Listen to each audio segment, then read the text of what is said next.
চাঁদপুরের কচুয়ায় কন্দাল ফসল উন্নয়ন প্রকল্পের আওতায় কৃষকদের উদ্বুদ্ধকরণে 3 দিনব্যাপী কৃষি মেলা উদ্বোধন করা হয়েছে। মঙ্গলবার দুপুরে কৃষি সম্প্রসারণ অধিদপ্তরের আয়োজনে উপজেলা নির্বাহী অফিসার মোহাম্মদ হিলাল চৌধুরী ফিতা কেটে মেলার উদ্বোধন করেন। এতে 12টি স্টল প্রদর্শনী স্থান পেয়েছে। মেলাটি আগামী 6 ফেব্রুয়ারি তারিখ পর্যন্ত চলবে। এতে কৃষকদের কৃষি চাষাবাদে আগ্রহী, উদ্বুদ্ধ ও উৎসাহিত করতে এমন মেলার উদ্যোগ নেওয়া হয়। মেলায় কন্দাল ফসলের আওতায় আলু চাষ, সর্জন পদ্ধতির আবাদ থেকে শুরু করে সরিষা তেলের ঘানিতে তেল উৎপাদন সহ নানান ধরনের প্রদর্শনী স্থাপন করা হয়।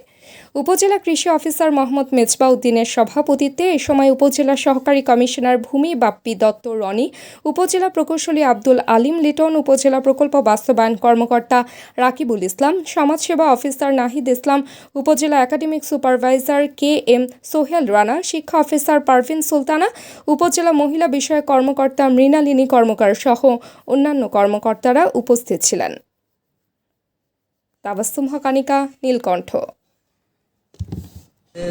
4-5-6 ফেব্রুয়ারি কন্দাল বিষয়ক ফসলের উপরে আমাদের প্রদর্শনী স্থাপন করা হয়েছে।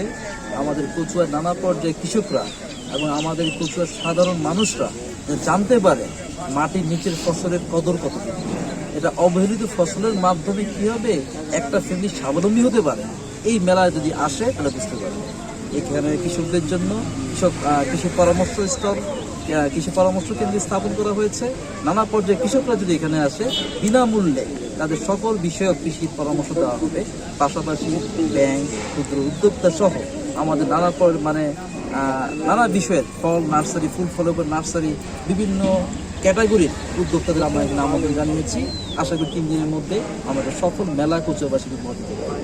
ধন্যবাদ।